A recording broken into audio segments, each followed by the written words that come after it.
Ocasio-Cortez apparently does not like the Electoral College. Color me surprised. The Democrats have been railing on the Electoral College forever because of Hillary Clinton's defeat, even though everybody knows the rules of the election in the United States, and the Electoral College serves a functional purpose.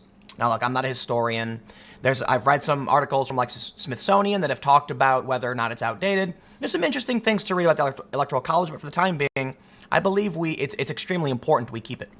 I believe without the Electoral College, that's when we start seeing the U.S. break up into regional tribes that can become increasingly dangerous. Imagine if Los Angeles, facing a drought, voted with all of their people to take, or I should say California with their 33 or so million people, voted to take water from a Great Lakes state because they outvote them. That would lead to chaos, because I assure you the Great Lakes Coalition wouldn't stand for it. And we've seen things like that. This is why the Electoral College exists, at least in part. Because it's not about you as an individual necessarily. You know, your vote does count, but it's about communities that need to be bonded together. And community resources vary by region. Well, Ocasio-Cortez thinks it's racist because she says it's white farmers versus urban minorities, and they're trying to disenfranchise brown people. That's actually not the case. You have every ability to move wherever you like in the country. If you want to go be a farmer, go be a farmer. And then go to a rural area and your vote is worth more. Technically, it's worth more. It's actually not. When we do voting based by county, it actually makes a lot of sense. Well, let's read what she had to say. Now, before we get started, make sure you head over to timcast.com/donate if you'd like to support my work. There's a PayPal option, a crypto option, a physical address, but of course, just share the video. Share the video so that everyone can bask in the wonderful conversation that is Ocasio-Cortez. I don't know. It's been a hectic past week, I'll tell you that, if you've been following the news about the event. So if you like it, just share the video. Daily Wire writes, Ocasio-Cortez posted an Instagram live story on Monday mocking the U.S. voting system and calling for the abolishment of the Electoral College. We're coming to you live from the Electoral College, Ocasio-Cortez said, as she recorded an empty desert highway. Many votes here, as you can see. It's a very efficient way to choose leadership of the country. I mean, I can't think of any other way, can you? How about I go to, the forest preserve just south of Chicago and go, look at all these trees. Oh, man, why is anybody getting a vote? It's like, dude, what you're doing makes no sense. But you know what? She's playing to the emotions of people, and she's playing the identity game. Oh, but it's racist. Nobody lives here. Why does nothing get a vote? That's not how it works. But you know what? I'm greatly concerned that there are a lot of people who fall for this insanity, and it's really, really dangerous. The unity of this country requires that people who live in sparsely populated areas have a say.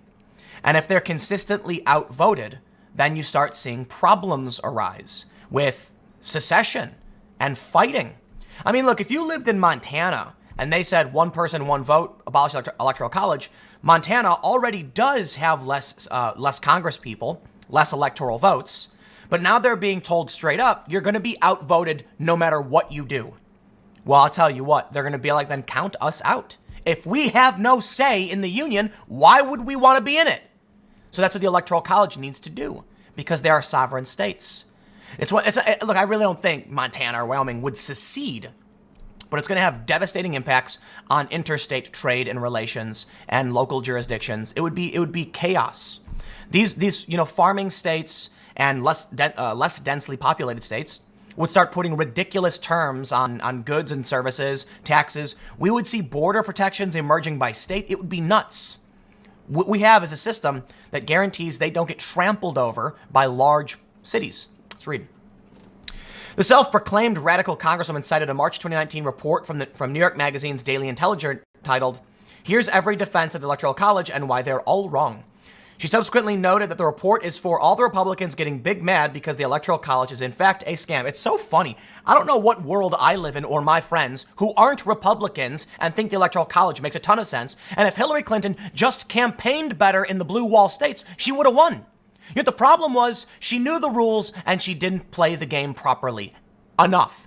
It doesn't matter that you want to strip the rights away from smaller states so they can be oppressed by big cities. It matters that your candidate lost. Grow up, move on.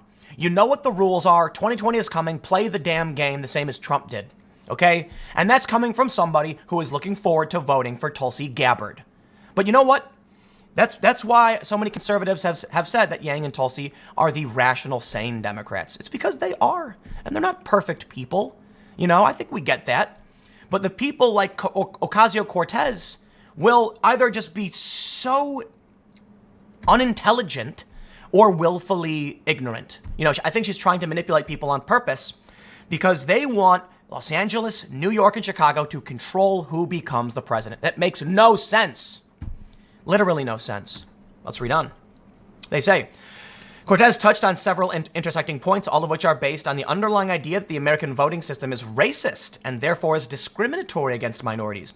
She said, the Electoral College has a racial injustice breakdown. Due to severe racial disparities in certain states, the Electoral College effectively weighs white voters over voters of color, as opposed to a one-person, one-vote system where all are counted equally. But let me remind you, these sparsely populated areas that are predominantly white are cheaper than living in a city. So I'll tell you what, if you have a problem with minorities living in cities, they're free to move to a rural area and save money. You got to figure it out. I don't know. Look, this idea that it's too expensive, they can't go in certain areas. Like, no, hold on, man. Rural space is much cheaper. Like there are houses not too far from me that are really cheap. And it's not even rural, it's suburban. So, look, if you want to move to the middle of nowhere, it can be done. To act like these people don't choose to live where they are, or because historically demographics have formed the way they are, is racist. I'm sorry. That's just called time and cultural development. How about this? How about you campaign for more liberals to go move to rural areas and start farms or something like that? They say, you may have heard of this electoral college argument the most. The families in suburbs and cities must have their votes suppressed in order to give rural votes a fair shake. Could you imagine if we had this kind of democracy-altering fairness provision for literally any other group? If we weighted, for example, black and indigenous voters more because of fairness, it's not about race, it's about location and resource. Imagine this. You live in a small town of 100 people. You find oil on your land. And all of you and your friends of whatever race are thinking, wow, together our community is going to be very valuable now. We can sell the oil. We can build some, I know I'm using oil, the environmentalists might get mad. But the point is, let's say you discover a resource on your land. And then all of a sudden, you hear 1,000 miles away, a vote was passed. The oil now belongs to them. Sorry, your community gets stripped of its resources. But let's get real. Let's say you live in a rural area and you have water, because this is happening. And a massive corporation goes to your state where you don't have electoral protections and says, give us the rights to that town's water. And all of a sudden they scream, why is this company taking our spring water? It's our water. We need it to live. We settled here on purpose. Who cares? You have no right. You get one vote, same as everybody in the big city who wants your water. The governor over in the Capitol said, the water is going to be sold for profit for the state, and you have no say. Now, on a national level, that's much more difficult. And this is a good example of why the Electoral College is important. Let's say you live in the middle of nowhere, and a big company comes to the federal government and says, I want that water. I can't do that because they have power over their community. Their county's vote is weighed similarly to the counties of other people, regardless of how many people are in it, because there are resources that are protected and owned by the people, not some mass group far away. How do you get a group of people arguing that Los Angeles has the right to strip the resources from poor people where they don't live? You want to know a funny story? There was a drought in California. I'll give you my interpretation as I did some documentaries, some mini docs there. There was a small poor town and they ran out of water. Poor people lost their water.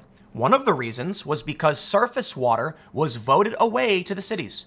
Well, the cities need water more than the farms, so we'll take that water away. And so the farmers then either let their crops go dry, damaging the economy of California, or they drill for groundwater. And that meant homes with shallow wells could no longer reach the water table, and poor people went without. Congratulations. If they had a protection based on their community, they would have had more weight to vote against the big city who stripped them of their rights. And guess what? Those poor people were not white. Ocasio-Cortez is a racist. And I mean that in the sense that There is nothing stopping any poor person from moving to a rural area and having votes that are, weighted heavier in a certain capacity. She says that rural representation argument doesn't hold up either, as there are rural parts in virtually every state, and popular vote elections show that candidates still visit center and rural communities. Yes, but that's because states have a certain amount of electoral votes. Illinois, for instance, has a lot, which means they need to win over the counties south of Chicago, not just the big city. In a popular vote system, when it only falls to the cities, they need to visit not the counties around Chicago, just Chicago, New York, and Los Angeles. You see what I'm saying? If you want to win Illinois, you need to get Chicago and then key counties in certain areas. When you want to win a national popular vote, you will visit some rural areas, but for the most part, you're going to hit big cities only. And that is going to make a ridiculous Democratic, they'll be the only one, like cities tend to be Democratic. It's going to be the only place that politicians pander to. And so you'll end up with politicians overwhelmingly pandering to wealthy urban centers. But to win a state, because of the electoral system, it's so insane. She's literally arguing that because the electoral system still requires people to visit rural areas in that state, that's proof that they shouldn't. If someone goes to Illinois, they go to Chicago, then they go to other key areas to lock in the state. Because believe it or not, the city alone isn't enough necessarily for the whole state to win. In a popular vote system, you don't have to go to rural areas because I'll put it this way. In Illinois, okay, you want to win that state, you want to win their votes. Chicago is the big city. Definitely got to go there. But you'll probably win anyway because it's blue. But there are smaller cities in Illinois you also need to get because while Chicago is the most dense area of the state, you will need to go to other small areas to make sure you get that advantage. Now, take that model, Chicago and some smaller towns, and expand it to the U.S. You know what that means? It means they'll go to New York, Los Angeles, and Chicago, and some smaller cities like Dallas and Philadelphia and Seattle. You get the point? They're going to small communities because it's part of the state they need to win. But if you switch to a federal system, they're only going to a non-electoral system. They're only going to go to, 500,000 people or more. And that is, in their experience, the rural aspect. Then you end up getting smaller communities and less densely populated states never having a seat at the table. Well, guess what? Right now, although for the most part, there's not a lot of reasons to visit certain places, these politicians still have to try and win that state over. Now, some states are solid red, some are solid blue. So even in that capacity, it's like, you can expect it to go one way or the other. But look what happens when Hillary doesn't campaign in blue wall states. Trump wins. And we don't know. Texas might flip blue, in which case you have no idea what's going to happen. The Electoral College is look, I've ranted about this a lot. I'll wrap it up with her final statement. She says, because of the core structure of ICE, I believe, and frankly, the entire Department of Homeland Security, this was established by George Bush right in the wake of 9/11, right as the Patriot Act and all these different institutions that were frankly very large threats to American civil liberties just got established.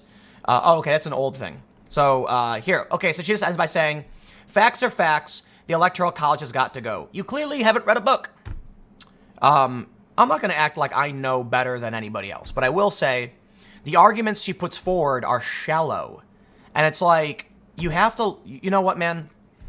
The loss of the Electoral College will fracture this country into a million pieces. 100%. You want to switch to a national popular vote where only California matters? Like literally the state? Yeah, you're asking for trouble. Right now, there is a bunch of counties and states that are held together by the system that is Electoral College. Without it, it just becomes who's the big urban center, and you create the capital city like the Hunger Games. Not interested. Not interested. You're wrong, AOC. It's not racist either. Anybody can move wherever they want. Stick around. Next segment will be coming up at 4 p.m. at youtube.com/Timcast. It is a different channel, and I will see you all there.